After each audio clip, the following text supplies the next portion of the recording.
de haber muerto desobediente del Señor. Es lo que menos, si no va a haber vuelta atrás. Este hombre lo comprendía, hermanos. Al no encontrar a Jesús, los llevó ahí. Yo recuerdo de mi vida, estando en la adolescencia, completamente en el mundo, con charola de plata todos los pecados y todo lo que yo quería lo tenía. El Señor me había hecho de tal manera que todo se me facilitaba. Y en la desesperanza de mis padres, Él, por gracia de Dios, se le ocurrió llevarme a un pastor que me hablara del Señor y que orara por mí. Y desde ese momento las cosas comenzaron a cambiar. Después encontré un hombre que me habló de Cristo, que él llevaba una vida más pecaminosa que la mía. Y me dijo, Cristo es la solución. Cristo cambió mi vida. Fui impactado. Y después, gracias y gloria a Él, me envió una esposa cristiana, hermanos. Y el Señor continúa haciendo la obra y la continúa haciendo hasta hoy. Pero no todos, hermanos, corremos con la misma bendición. No todos comprendemos aquí en la iglesia qué significa, hermanos, continuar en el pecado.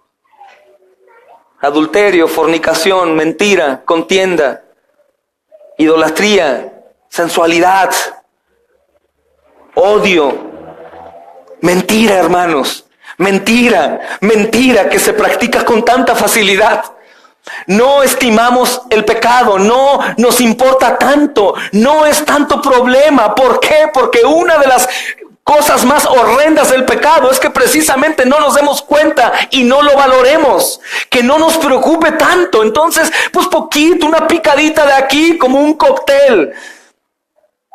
Como había dicho antes, pequeños trocitos de pecado, de endulzados de veneno, que saben muy ricos, pero son mortales a todo el cuerpo, hermanos. El caso de este joven endemoniado es algo parecido. Algo parecido, pero él ya tiene las marcas físicas y está completamente sin control. Quiero decirte que el pecado no se queda estático. El pecado lo consumes y cada vez más y más. El que es adicto a la pornografía, ¿no crees que va a haber pornografía una vez a la semana? Empieza una vez al mes, 2 veces, 3, 4, 5, todos los días, a todas horas. Como otros pecados, más. Así es, hermanos, el pecado es corrosivo como el cáncer. Insisto, ruego al Señor que hoy podamos hacer un examen a nuestra vida y a los nuestros y empezar como padres o hermanos a preocuparnos por la condición de las almas de nuestros amados y orar y clamar, porque insisto, la gracia recibida tiene una característica. Primeramente, nos da el aborrecimiento del pecado y de nosotros mismos. De tal manera que caigamos, pero cada caída en el pecado es una caída también al arrepentimiento.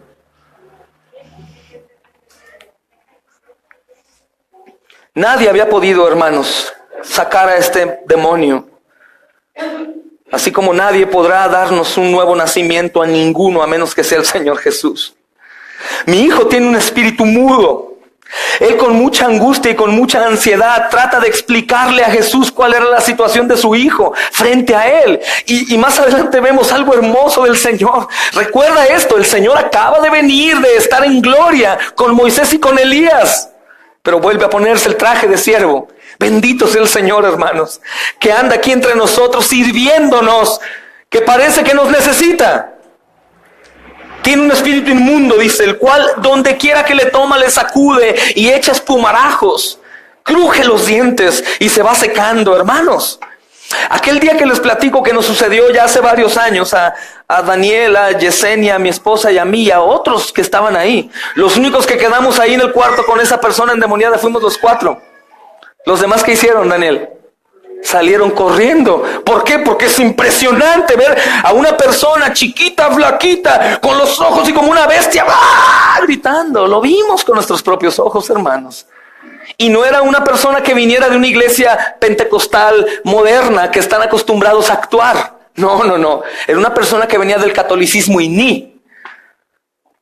Y ella se manifestó, hermanos, un demonio en ella de una manera increíble. Y aún nos siguió engañando como si ya se hubiera ido y ahí estaba dentro todavía.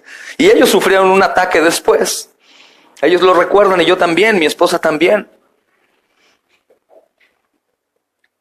La penosa condición de este muchacho, hermanos, que el demonio le había producido, era casi la muerte. De dar miedo, la gente lo veía y daba miedo. Un joven echando espuma, retorciéndose ahí. Un dolor terrible para un padre, hermanos. Los que han pasado por enfermedades de hijos saben lo que este padre vivió. Ver a su hijo a punto de morir. O imaginarse que en cualquier momento moriría. Tú que eres papá y has sufrido por eso. Lo han vivido. Recientemente Gaby, Claudio, los hermanos Héctor y Susi saben de qué les hablo. No sé los demás. La hermanita Elisa. Tener a un hijo enfermo es algo horrible, hermanos, que nadie quiere. Este padre estaba desesperado. Pero aún la desesperación fue una bendición de Dios para que pudiera clamar y recibir el milagro que necesitaba. Ten por seguro que si eres del Señor, el Señor te va a oprimir, o aún puede romperte por mitad, o aún ocasionar una prueba indeseable para llevarte a sus pies. Y ahí podríamos decir: Señor, ¿por qué pasó esto? Pues por tu pecado. Y si no te sometía, tú jamás ibas a clamar a mí. Que el Señor envíe pruebas, hermanos. Aunque a algunos les parece extraño, que el Señor les envíe pruebas a los que en realidad no son salvados aún. Pruebas al grado que caigan a los pies del Señor y que no haya ni la menor duda que en realidad ya han creído. Este joven estaba endemoniado, hermanos. Algunos supongo que decían que estaba loco. Hoy quisiera también enseñarte con la Escritura acerca de la diferencia entre lunáticos y endemoniados. La Escritura lo dice en el Evangelio de Mateo 4:24, si quieres ir ahí conmigo. No todos los locos son locos y no todos los endemoniados son locos. Sí. Dice 4:24, y se difundió su fama por toda Siria y le trajeron todos los que tenían dolencias, los afligidos por diferentes enfermedades y tormentos, los endemoniados. ¿Y qué dice después? Lunáticos, endemoniados y lunáticos. Es la palabra de Dios, hermanos. En este caso él no era enfermo, era un endemoniado. Hoy en día estamos viendo que hay gente enferma en algunas, si se pueden llamar iglesias, y todo el tiempo: te reprendo, demonio, te ato, te desato, te condeno. ¡Qué locuras! Y a veces los pobres enfermos no sanan y los denominan de endemoniados. Y tenía nada más una gripa crónica o algo, hermanos. Y ya le dicen el demonio. Es terrible. Hay gente enferma y eso es de cristianos también. Vivimos en un mundo que está bajo maldición. Y el que Jesús nos haya salvado no quiere decir que no me voy a enfermar. Al contrario, hermanos. Por eso decimos: ven ya, Señor Jesús. Ya no queremos más enfermedad, ya no queremos más dolor, más llanto, más culpa, más tristeza, más agonía, más aburrimiento, más muerte. Queremos vivir por la eternidad, Señor, frente a ti. Pero pensando en esto, hermanos, en los hijos enfermos, no es difícil entender la angustia del padre, viendo el trágico efecto que había hecho el demonio en él. Horrible. Real. Prácticamente el diablo había arrebatado al hijo, hermanos, de su padre y les arruinó gran parte de su vida. Una relación horrible con un hijo enfermo. Yo honro mucho a los padres de hijos que tienen alguna capacidad diferente o discapacidad, como sea mejor el término. Y veo aquellos que tienen alguna parálisis cerebral y que no pueden moverse por sí mismos, ni aún ir al baño, ni comer. Y los papás están ahí. ¿Has visto esas escenas tan hermosas? Que los padres se entregan por completo a la ayuda de sus hijos. Y uno lo ve normal en sí y ya, pero todo lo que conlleva vivir y moverte. Y los padres se entregan. Este es un caso así, hermanos. Pero sumado a la incapacidad motriz, se suma también su incapacidad de ser libre, pues está endemoniado. Por eso interviene ante la legata. A él no le importa la legata. Ábranme, llévanme con Jesús. Quiero que mi hijo sea sano. De la misma manera que a nosotros no nos debe de importar el ruido, las cosas que pasen, sino únicamente la herencia que hemos recibido, que son los hijos.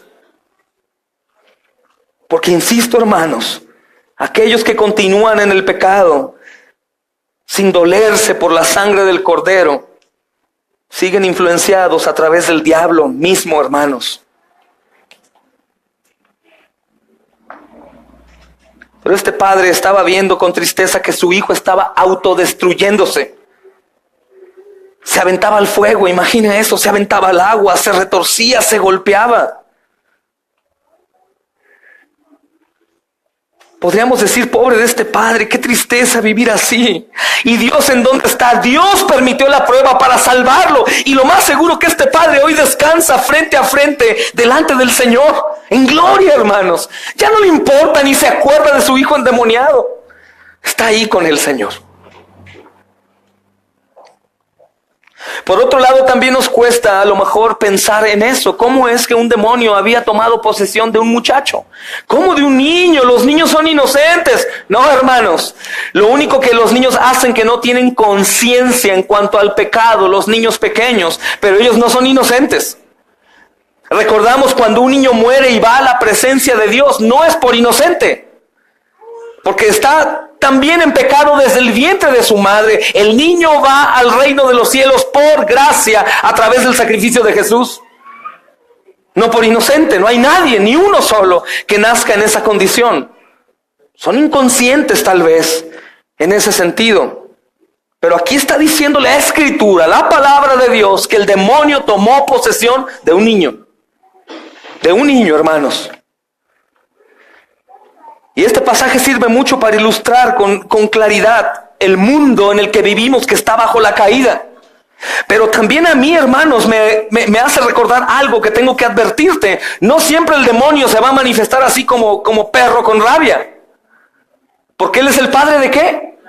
Y va a ser sigiloso para engañarnos. Te va a hacer cosas que no son buenas, pero que tú no crees malas. Eso mismo pasó con Eva. Recuerden, hermanos, cómo actuó esa serpiente antigua con Eva. Hey, muchacha, no pasa nada. Yo creo que Dios no quiere que veas como Él, pero mira, ven, platiquemos, hagámoslo. Y Eva cayó. Cuando vemos la Escritura, hermanos, acerca de nuestro comportamiento y nuestra vida cristiana y vamos en contra, claro que no es el diablo pecando por mí, pero es él susurrándome, diciendo, no pasa nada. Ay, ¿qué tiene? No hay problema. Mira, hazlo. No va a pasar nada. Cristo ya murió. Ya no estamos bajo condenación. Puedes ahora vivir en paz. No, hermanos, no crean esa mentira de Satanás. Es el padre de ¿qué? De la mentira, hermanos. El mejor mentiroso. Quiere tu alma, quiere la mía, quiere la de todos. Pues todas las almas serán suyas. No quiere perder una. Trabaja 24 horas al día, hermanos. Todo el tiempo, no descansa, pues sabe que le queda poco tiempo. Nos odia como odia a nuestro Señor. Nos odia como odia a nuestro Señor. Él ha caído en una condición de abandono de Dios. Todas sus obras son malas. Sus pensamientos son malos.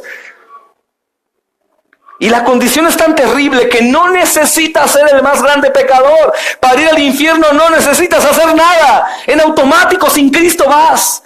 Aunque nos dé un poco de tristeza ver gente que manifiesta virtud y bondad y buenas obras, que va al infierno porque no tiene a Cristo. Cristo es el único camino, hermanos, para llegar al Padre. Gloria a Dios, amén, hermano Claudio. Este hombre estaba desesperado y nunca había gozado de su hijo, por lo que dice el texto, desde su infancia, hermanos. Como vemos aquí, desde una edad muy temprana. Ahora imagina esto, si Satanás puede llenar el corazón de un niño o de un joven, de la misma forma, hermanos, lo puede hacer con un adulto. Pero ¿qué estoy tratando de predicarte a Satanás? No, te estoy tratando de enseñar y de recordarte, porque a veces lo olvidamos, que Él está en este mundo y se considera como el príncipe del mundo, aún por la boca de Jesús. Lo más hermoso que Cristo ya hizo la obra. Y si Satanás puede llenar el corazón de un niño o apoderarse de su mente, de su conciencia, de su cuerpo, de un joven, de un adulto, de la misma manera el Espíritu Santo puede ocuparse de nosotros cuando clamamos, cuando confiamos, cuando creemos. Y esto nos puede animar mucho, hermanos, a predicarnos el Evangelio y a predicarle a nuestros niños. Porque tú fuiste lleno del Espíritu Santo por la predicación del Evangelio. Esto es posible como la herencia que Cristo nos dejó al triunfar en la cruz del Calvario, al resucitar y al ascender. Hemos recibido al Espíritu Santo. Antes estábamos llenos de maldad, de oscuridad, aunque no era manifiesta. No todos éramos asesinos o violadores o secuestradores, pero nuestros pensamientos eran malos. Malos. El Señor Jesucristo los detiene ahí después de que el Padre le dice qué es lo que sucedió. Tus discípulos no pueden. Y el Señor voltea y les dice: oh generación incrédula, ¿hasta cuándo los voy a soportar?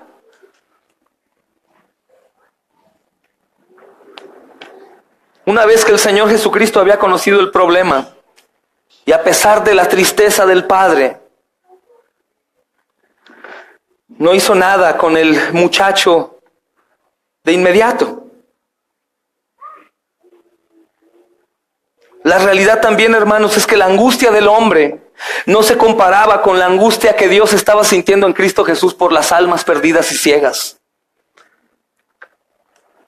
Porque si aún en ti brilla más el dolor de un hombre en la tierra, de un padre perdiendo a un hijo, a una hija, a un padre, a una esposa, y ese dolor nos constriñe más que el dolor que el Señor, el Padre, tuvo a enviar a su Hijo, aún no hemos conocido qué significa el Evangelio. No hay cosa más horrenda, no hay acto más obsceno, no hay dolor más grande y problema más grave de que el hombre llevó a la cruz y participó en el homicidio del Hijo de Dios con toda la hazaña, toda la alevosía. Hermanos, y aún sigo creyendo que si tú y yo hubiésemos estado en ese tiempo bajo esas condiciones, también lo hubiéramos escupido y lo hubiéramos aventado, y probablemente algunos lo hubiéramos clavado también en la cruz. Aunque ahora digamos: no, yo como, yo no. Con tu pecado, con mi pecado, decimos que sí.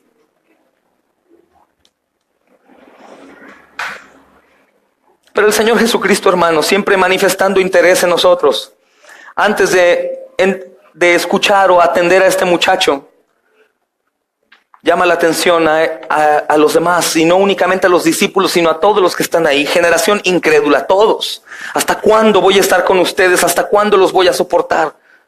Si pensamos a quién dirige esta amonestación severa, hermanos, está indignado en contra de la incredulidad. Y esa incredulidad se había extendido por toda esa generación. Ahí estaban escribas que siempre estaban buscando la ocasión de altercar contra Jesús. Estaban sus discípulos y estaba la multitud. Obviamente dentro de la multitud habían seguidores también, que andaban detrás de ellos, que no figuran, pero estaban ahí. Él se dirige también a ellos, a todos, hermanos. Porque la gente había presenciado hasta hoy, el capítulo 9 que estamos estudiando. ¿Cuántas cosas no han pasado, hermanos? ¿Cuántas cosas no han pasado? Manifestaciones, hermanos, de todo tipo. Aún la manifestación máxima de la gloria y el poder de Cristo en el monte de la transfiguración. ¿Por qué digo que es la manifestación máxima? Porque recuerda que el premio en el cielo no es el cielo mismo, sino es Jesús. Se manifestó a ellos, hermanos. Yo puedo entender que este acto en la carne de Pedro le ayudó muchísimo para poder morir como mártir. Recordando, sin importarles nada más, simplemente recordando quién es Jesús y lo que vino a hacer, se despojaron de sí mismos y estuvieron dispuestos a todo, aún hasta la muerte, con dolor. Porque es muy fácil hablar aquí de la muerte. Con dolor, en la carne.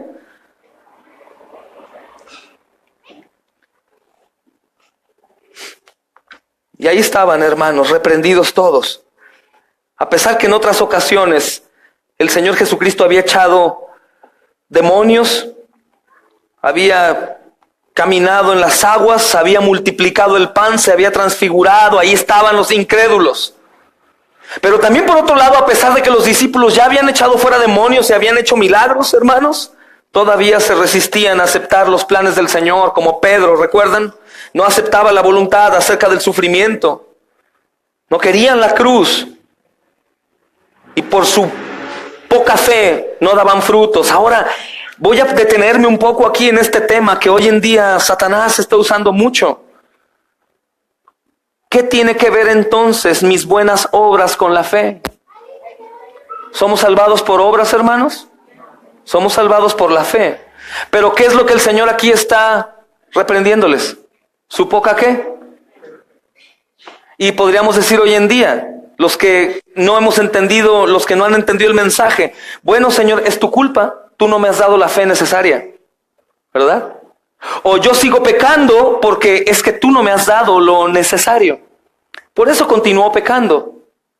No, hermanos, el Señor Jesús se refiere a toda la multitud. Dice la Escritura que Él es el autor y consumador de la fe. Es decir, cuando hemos recibido a Cristo, que lo hemos visto, que le hemos creído, nosotros ya hemos recibido a la fe misma, hermanos. ¿Qué quiere decir esto? Santiago, hermanos, en el capítulo 2, si quieren acompáñenme.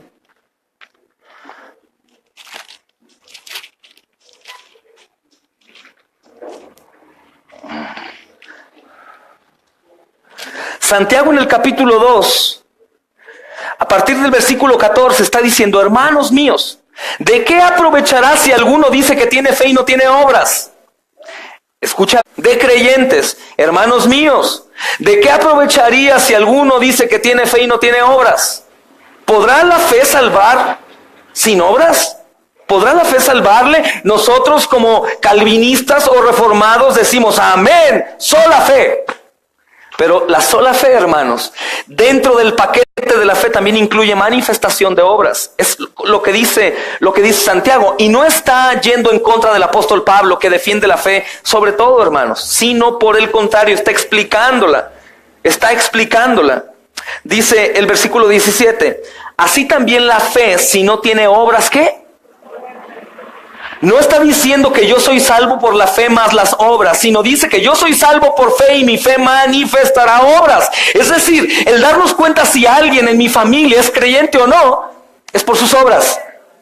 Si manifiesta obras de pecador práctico, es un hombre, una mujer que no es salvada.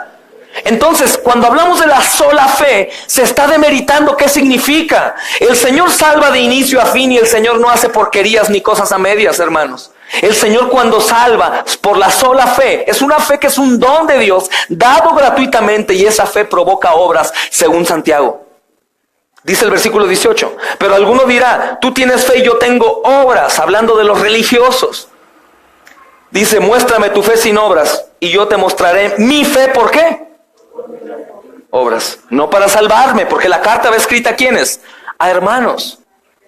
Insisto, hermanos, porque por el internet ya hemos tenido que bloquear y hacer a un lado y denominar que no son hermanos. Están sobreenfatizando en la fe sin obras, diciéndote, tú no puedes hacer nada, tú estás completamente incapacitado de poder responder. Es solo la fe y el Señor se encarga. El Señor hará todo. Y sí, amén, es solo por el Señor, pero también solo por el Señor yo puedo manifestar mis obras de salvado.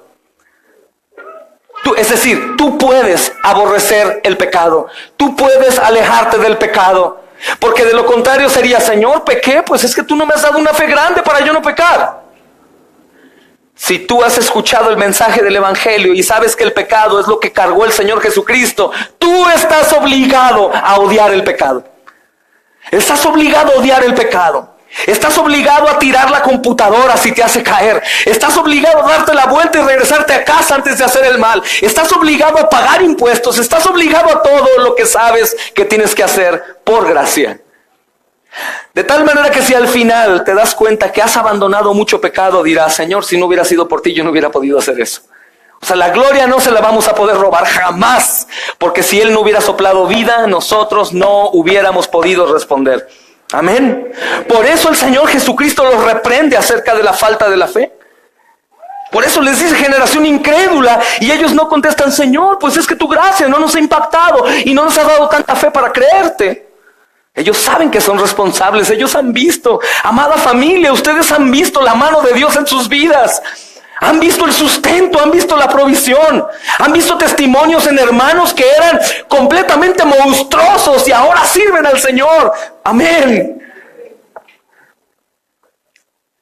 El Señor obra, hermanos.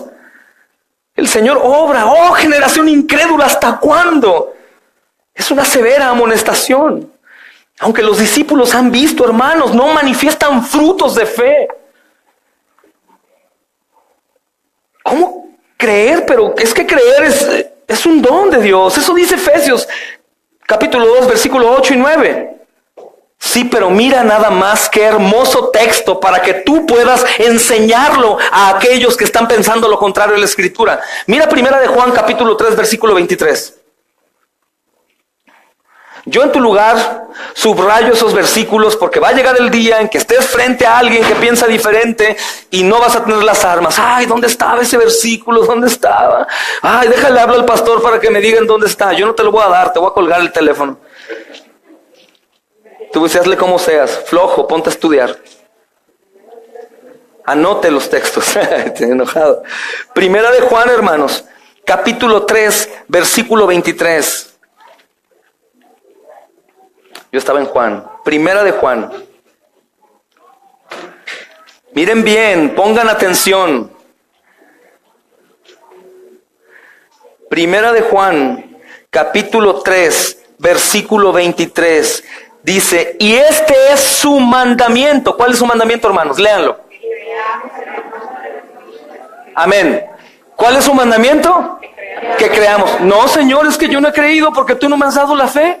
Por tu gracia, Señor. Entonces yo me espero hasta que me la des. Continúo pecando hasta que me des fe. Mentira del diablo. Es un mandamiento, hermanos. ¿Para quién? ¿A quién le escribe Juan? A los creyentes. Para ti, para mí es un mandamiento creer. Es un mandamiento. Por eso es un mandamiento orar. Por eso es un mandamiento arrepentirnos. Por eso dice arrepiéntete y cree. No, no puedo arrepentirme. Tú no me has dado el don del arrepentimiento y la fe. No, hermanos. Si ya hemos visto a Jesús en la Escritura, si ya hemos creído el mensaje, es un mandamiento creer. ¿Por qué? Porque creer manifiesta que le amo. Creer manifiesta adoración, alabanza. Adoración es reconocimiento. Creer manifiesta necesidad. Por eso muchos de aquí no oran todo el tiempo, a todas horas. Aún en su mente, en el coche, en el trabajo, lavando, trapeando, cocinando, haciendo todo, orando, platicando. ¿Por qué? Porque no creen. Si tú crees que eres escuchado, si tú crees que el Padre te da todo conforme a su voluntad cuando lo pides en nombre de su Hijo, tú vas a pedir. Sería muy ilógico que te diga, hay una tienda abierta, tomen todo lo que quieran, es suyo, y que se queden afuera. No, yo no voy a entrar. No voy a entrar. No, hermanos, es un mandamiento creer. Es un mandamiento. Andy, ¿me puedes ayudar poquito? ¿Puedes venir? Mira a qué me refiero. Voltea para allá, chaparro. Traigan el colchón, Pastor Emanuel. Vamos a poner un colchón aquí atrás, ¿ok? Y yo te ordeno que caigas hacia atrás. ¿Está bien? Vas a caer. Cruza tus brazos para que no te lastimes. Cierra tu boca para que no te muerdas. ¿Ya está listo? Cáete, André. Esto es creer, hermanos. Esto es creer. Es confiar que lo que Dios está diciendo es verdad y yo lo voy a hacer. Yo lo voy a hacer. Es un mandamiento creer. Dejarme caer a los brazos del Señor, orar con fe, predicar con fe, dar con fe, interceder con fe.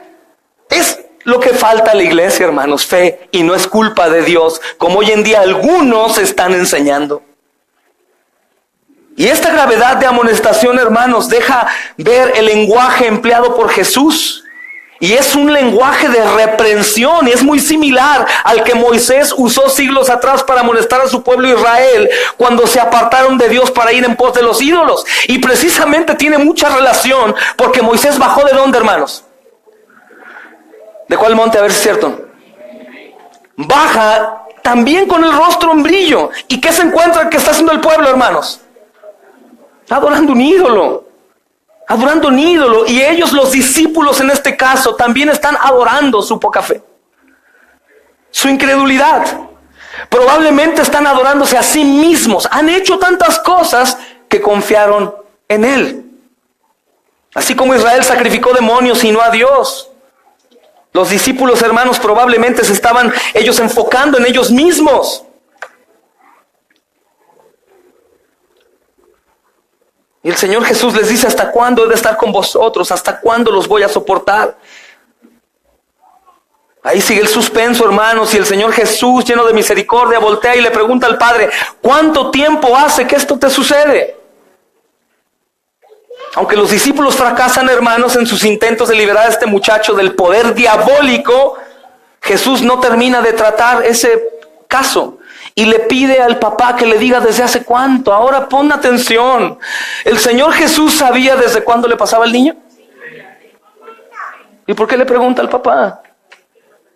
Para decirnos: ¿qué tienes, hijo? ¿Qué necesitas? ¿Cuál es tu problema? Te pongo atención. ¿Con qué estás batallando? ¿Cuál es el pecado que está atormentándote? ¿Cuál es tu asunto por el cual no puedes ser libre? El Señor Jesús preguntándonos lo que ya sabemos. El Señor Jesús preguntando lo que ya sabemos, hermanos. Lo que Él ya sabe. ¿Y cómo habla de misericordia? Que el Señor Jesús pone oído, le manifiesta atención, actúa con tanta calma, tanto amor.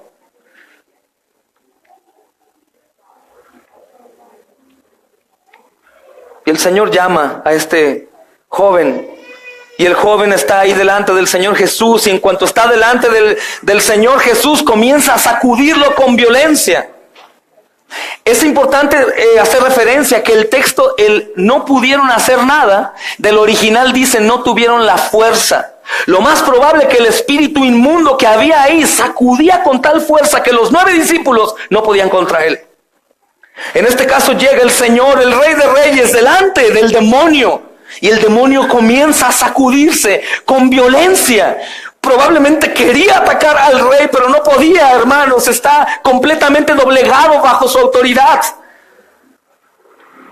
El Señor muestra tanta misericordia, hermanos, aún con los demonios. Cuando el Gadareno está lleno de una legión de demonios, los demonios le piden misericordia a Jesús. ¿Y qué hace Jesús? Les concede ir a los cerdos para que caigan al abismo. Por favor, no nos envíes al abismo, envíanos a aquellos cerdos. Vayan a morir.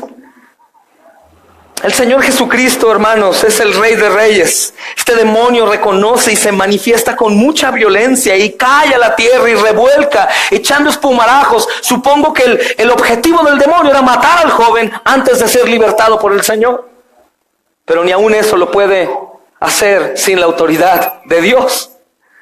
Nadie podrá morir a menos de que el Señor diga: hasta aquí. Esa es una escena terrible, hermanos. Es una escena terrible. Y el Padre se queda a un lado. Y el Señor Jesucristo recibe esa petición del Padre y le dice: si puedes hacer algo, ten misericordia de nosotros y ayúdanos. En el texto de las Américas, en este versículo, dice: ¿cómo que si puedes? Responde Jesús. ¿Cómo que si puedes?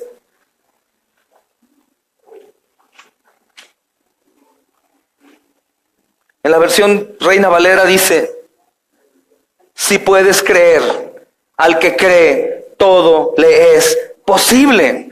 Si puedes creer, al que cree, todo le es posible. ¿Qué está diciéndome el Señor y qué te dice a ti? ¿Por quién sufre o agoniza tu alma? ¿Algún familiar? ¿Por ti mismo? ¿Por un hijo? Si tú crees que el Señor Jesucristo ha venido a dar libertad, hermanos, no hay nada ni nadie que le pueda hacer frente.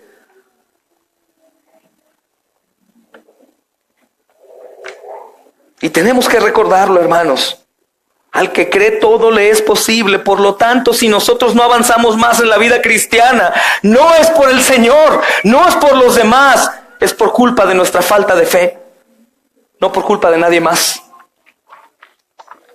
Cuando nosotros decimos: es que quiero hacer, quiero servir, quiero dar, quiero ir, quiero predicar y no puedo, estamos poniendo como un límite a Dios, como si Dios no me ayudara en mi debilidad. Y es un error, hermanos, es una mentira, es por falta de fe.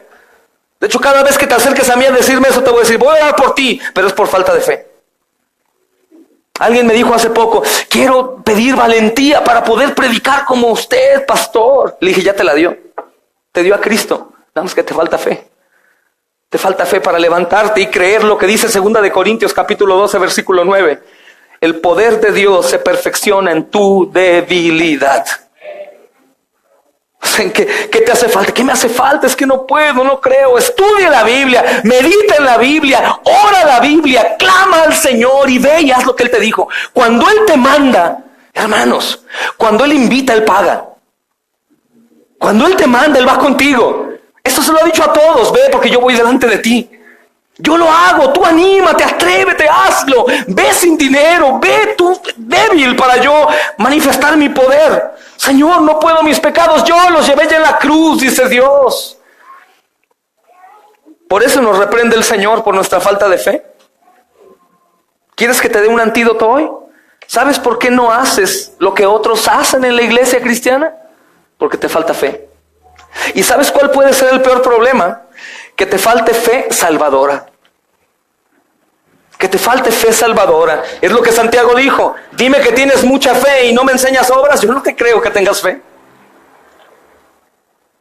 Clamemos, hermanos, y digamos como este padre dijo.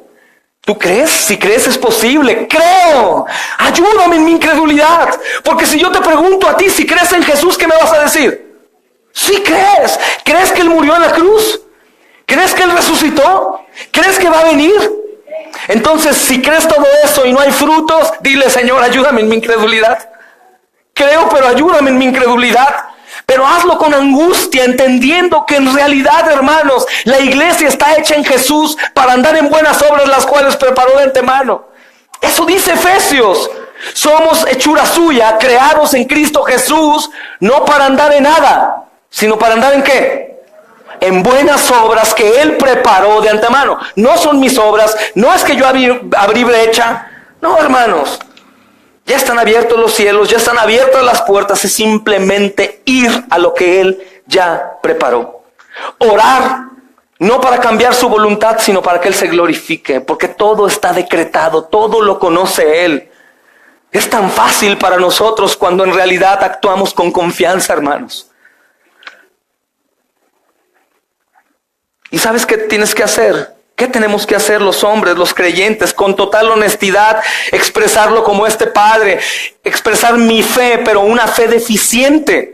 Reconocer la flaqueza de nuestra fe, porque me analizo y me doy cuenta que no tengo obras. Ojo, no estoy hablando de obras de ir a predicar, a la comida y llevar al enfermo, no. Obras al menos del pecado. ¿Cómo podemos decir que tenemos fe y vivimos en contienda con mi esposo, con mi esposa, con mis hijos? ¿Cómo puedo decir que tengo fe y continúo robando? ¿Cómo puedo decir que tengo fe y continúo fornicando o adulterando? ¿Cómo puedo decir que tengo fe y continúo haciendo lo mismo que hacía cuando estaba muerto? A eso me refiero.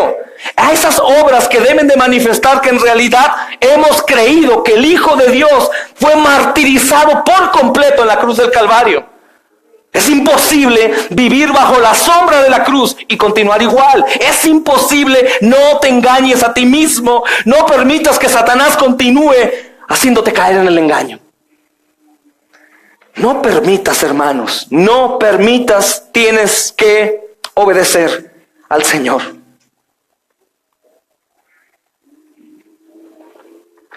Y probablemente es algo dramático, para algunos exagerado, hermanos, pero insisto, si el Señor nos permitiera ver el infierno por unos segundos, brincaríamos aquí como los carismáticos, hermanos, y hasta pandero y danza hacemos aquí adelante y nos revolcamos en el piso y todo. Pero no. Podemos ver toda esta condenación en la cruz también, todo el amor, pero toda la ira también. Y de esto debemos aprender mucho, hermanos, también de la forma correcta de enfrentar nuestra incredulidad. Día a día el Señor nos habla con su palabra, precisamente como hoy, porque la fe viene por el oír y el oír por la palabra de Dios. Para así llevar nuestra incredulidad a Jesús, igual que le llevamos también todos otros pecados. ¿Tú crees que la falta de fe sea un pecado? Pero ¿cómo si Él me la da? Hermano, ya no tienes excusa, ya te la ha dado, te ha revelado la Escritura, ahora la lees y la entiendes, ahora has orado, ahora formas parte del cuerpo. Tú no puedes vivir más bajo la sombra de ese pecado de incredulidad. En Cristo se nos da todo lo que queremos. Por eso el Evangelio dice, pídeme todo lo que quieras y yo te lo daré en mi Hijo. Todo lo que quieras te lo daré. Te aseguro que si pides un fortalecimiento de tu fe, lo vas a recibir. Y así mismo como el Señor reprende a este espíritu inmundo y le dijo, yo te mando que salgas de él y no entres. Su palabra nos estará diciendo cada instante, salte pensamiento de pecado, de infidelidad, de incredulidad, salte, porque la palabra nos va a saturar, hermanos, y en momento de aflicción, de angustia, enfrente del pecado, de enfermedad, de muerte, lo que vamos a recordar es la dulce palabra del Señor diciéndonos, no temas, yo estoy contigo. No temas, yo estoy contigo. Aún, hermanos, cuando nos enfrentemos a la muerte, como te decía tiempo atrás, poder llegar al oído del hermano o la hermana ahí en su lecho de muerte. Hey, hermano, hermana, acuérdate que lo que estudiamos, lo que oramos, lo que escuchamos, recuerda que es verdad. Para que en esos últimos momentos Satanás no llegue a decirte, no eres de él, no habrá nada después de acá. No, hermanos.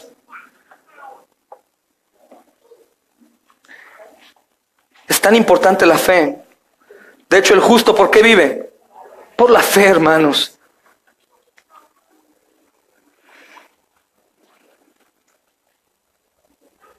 Al salir el espíritu, le hizo al muchacho todo el daño que pudo. Lo dejó tirado en el suelo como muerto, pero el Señor, con un gesto realmente hermoso, hermanos, lo tomó de la mano y lo restauró plenamente. Quiero decirte que hay algunos hermanos que piensan que cuando cayó muerto y que lo resucita. Porque esta palabra, levantarlo, habla precisamente de la muerte, como cuando se levantó la niña que había muerto, que Pedro resucita. Y al final, hermanos, de este segmento, los discípulos le dicen la pregunta crucial, ¿por qué nosotros no pudimos echarle fuera? Hermanos, los discípulos que habían permanecido todo el tiempo observando cómo el Señor trataba este caso, se sienten fracasados. Y una vez que están a solas con Él, le preguntan, ¿por qué nosotros no pudimos echar fuera al demonio? Y lo más seguro que ellos estaban recordando en que el Señor Jesús les había enviado a ellos solos.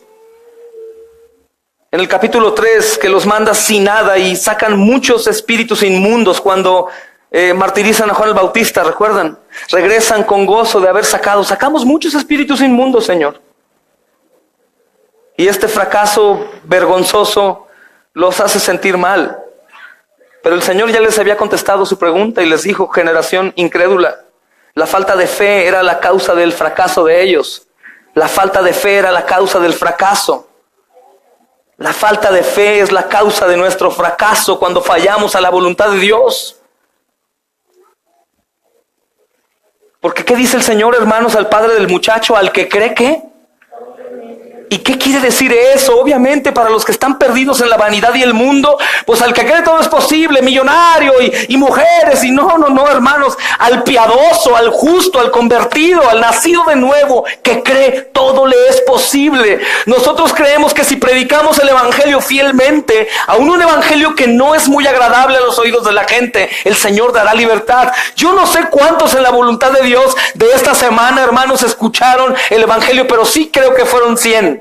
Mínimo. ¿Cuántas personas de ahí podrán ser salvadas si la fe inaugural es dada por el Señor y el proceso salvador también? ¿Cuántos podrán ir a salvación? Yo creo fielmente que el evangelio es poder de Dios para salvación y no hay nada que le detenga, hermanos, ni aun demonios de este tipo. Hagámoslo con fe, hermanos. Declaremos con fe quién es el Hijo de Dios. La parte final les dice el Señor, este género con nada puede salir sino con ayuno y oración. Yo soy de la idea, a diferencia de algunos teólogos, que no hay diferentes tipos de demonios, hermanos. Son iguales todos. Pero sí hay diferentes tipos de trabajos en los demonios, es decir, diferentes misiones. En los ángeles podemos ver diferentes tipos de ángeles, unos que están en la presencia del Señor, otros que están guardándonos a nosotros, como dice Hebreos. Estoy seguro que los demonios también. Y este tipo de demonio tan aferrado por matar únicamente sale con ayuno y oración. ¿Qué quiere decir ayuno y oración? Que voy a estar orando para que sea libertado y ayunando para que sea libertado. No, hermanos, que voy a estar orando y ayunando para tener una comunión perfecta con Dios. Para eso es, para tener una comunión perfecta con Dios. Y si Dios en mí, nada en contra mía. Y así no nos va a pasar como aquellos que llegaron frente a unos demonios y el demonio salió y le dijo: yo a Jesús lo conozco, a Pablo lo conozco, pero a ti no te conozco. Si nosotros estamos en comunión con Dios, a través de un ayuno, a través de una oración, una comunión, cuando estemos delante de este tipo de casos o de cualquier otro pecador, seremos reconocidos. De lo contrario no, hermanos. De lo contrario no, seremos sacudidos, seremos violentados completamente, seremos atormentados. Nuestro mensaje no va a ser creíble. Voy a predicar el evangelio y la gente va a decir: ¿y este qué? No tiene nada, no habla con poder, no tiene autoridad, no le creo lo que dice. ¿Por qué? Porque no hay una comunión. Y si este demonio poderoso sale únicamente con una comunión perfecta con Jesús, ¿qué será del resto de pecados que el Señor ya llevó en la cruz, hermanos? Para poder hablar. El problema fundamental de los discípulos como el nuestro, hermanos, es que nosotros en ocasiones nos enfrascamos en nuestras propias fuerzas para servir y para debatir el pecado. ¿Y sabes qué? No podemos. No podemos ni servir con nuestras propias fuerzas, ni tampoco podemos combatir al pecado con nuestras propias fuerzas. Todo y exclusivamente todo es en Cristo Jesús. Por eso dice el apóstol Pablo: todo lo puedo en Cristo. ¿Qué, hermanos? Todo, ¿qué es todo, hermanos? Todo lo puedo en Cristo que me fortalece. Todo, absolutamente todo.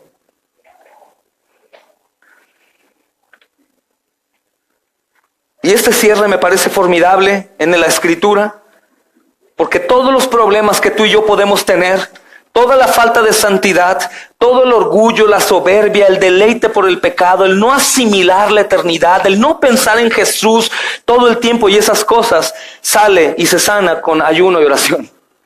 Con oración y ayuno, con comunión con Dios, hermanos, dependencia de Él para todo tiempo. Voy a ser muy explícito, hasta para ir al baño, hermanos, porque es una bendición poder ir al baño también. Gracias, Padre bendito, por esta salud, porque no hay tropiezo en mi salud. Gracias, Padre, porque cuando yo hable, no hablaré yo, sino hablará tu palabra a través de mí. Cuando yo sirva y dé, Padre, eres tú a través mío. Cuando yo ore, es tu Espíritu Santo a través de mí. Señor, gracias porque me has tomado por completo, porque soy tuyo y tú eres mío. Completa dependencia, amados. Y de esa manera los pecados ya no serán fuertes. De esa manera en realidad seremos esclavos del Espíritu y no únicamente un cristianismo imaginario. Hoy en día yo le pregunto a cualquiera y me dice que es cristiano. Y se ven más mundanos que cualquier otro. Hablan peor que cualquier otro. Jamás oran, no meditan en la Escritura, no se congregan. Qué tristeza, hermanos. Yo nada más te digo que el cuerpo de Cristo es diferente al cuerpo de una ramera, como dice la Escritura. Y tenemos nosotros que recordarlo. El pecado, hermanos, y la vida cristiana no se llevan. La falta de lectura de la Escritura y la vida cristiana no se llevan. La falta de amor por el prójimo y servicio es parte del cristiano, hermanos. Así que el fracaso de los discípulos, como el fracaso nuestro, que es doloroso también, tiene que ver, hermanos, con la fe, la oración y el ayuno. Y todos nosotros hoy, que nos extendimos un poco en el sermón, debemos aprender también esta importante lección. Todo intento de servicio al Señor, todo intento de abandono de pecado, todo intento de generosidad, todo intento de oración sin tener en realidad una comunión constante con Él, acabará siendo estéril y en vano. Todo cristianismo sin frutos es estéril y en vano. Recordemos Juan capítulo 15, versículo 5 para terminar.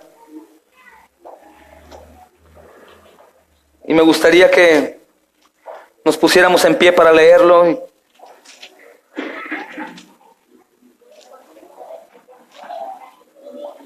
Juan 15, versículo 5. Y grábalo en tu mente. Hoy probablemente sea un día de cambio para ti. Salir del engaño, del error y del fracaso en Cristo Jesús. Por falta de una comunión. Juan capítulo 15, versículo 5. Dice, yo soy la vid. ¿Qué más dice, hermanos?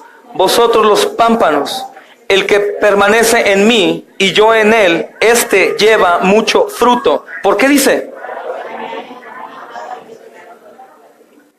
Padre, te damos gracias, Señor.